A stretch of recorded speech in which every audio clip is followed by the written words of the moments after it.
طبعا المسج اللي ظاهره قدامكم ديت ظهرت لاغلب الناس اللي هي بتستخدم نسخه الايفون اللي هي الام بي. حل المسج ديت، نسخه الام بي نزلت تحديث اصلاحي صلحت فيه كل المشاكل اللي كانت موجوده في النسخه، او سبب المسج اللي ظاهره قدامكم ديت كانت بتظهر لناس كتيره جدا من المستخدمين.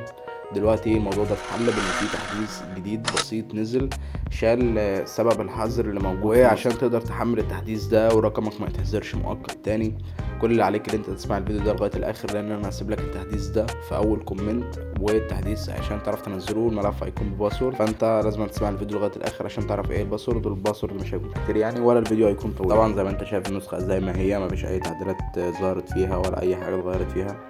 انه مفيش اي حاجه اتغيرت في النسخه ديت غير موضوع الحظر بتاع الارقام. لو كان في سبب جوه النسخه فالسبب ده اتشال، واي سبب لحظر الارقام موجود داخل نسخة الام بي فهو خلاص كده يعني السبب ده اتشال. ودلوقتي فرصة ان انت رقمك يتحذر مؤقت من النسخة بقت قليلة جدا، واول رقم في الباسورد عندنا يبقى 50.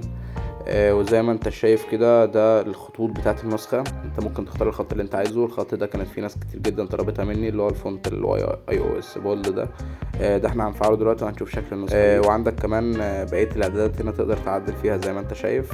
يعني هي نفس الاعدادات، مفيش اي حاجة اتضافت ولا اي حاجة اتغيرت. طبعا دي كل الاعدادات بتاعت النسخة اللي احنا كلنا عارفينها، اللي هو السمات والاشكال والستايل والخطوط وشكل الايموجي كده كده بيكون جاي ايفون جاهز في قلب النسخة، فانت مش محتاج ان انت تعدل في اي حاجة. والرقمين اللي بعد كده في الباسورد هيكونوا 80. زائد برضو ان في حاجه مهمه انت لازم تعملها في النسخه بتاعتك.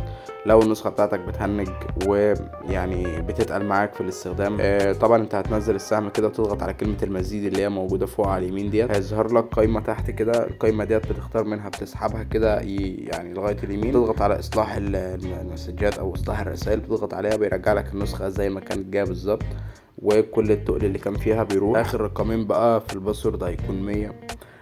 وزي ما انت شايف كده ده شكل النسخة، يعني بقت خلاص يعني ولا هتهنج منك تاني ولا هتحذر لك الرقم تاني. وبس كده اكون خلصت شرح النهاردة. سلام.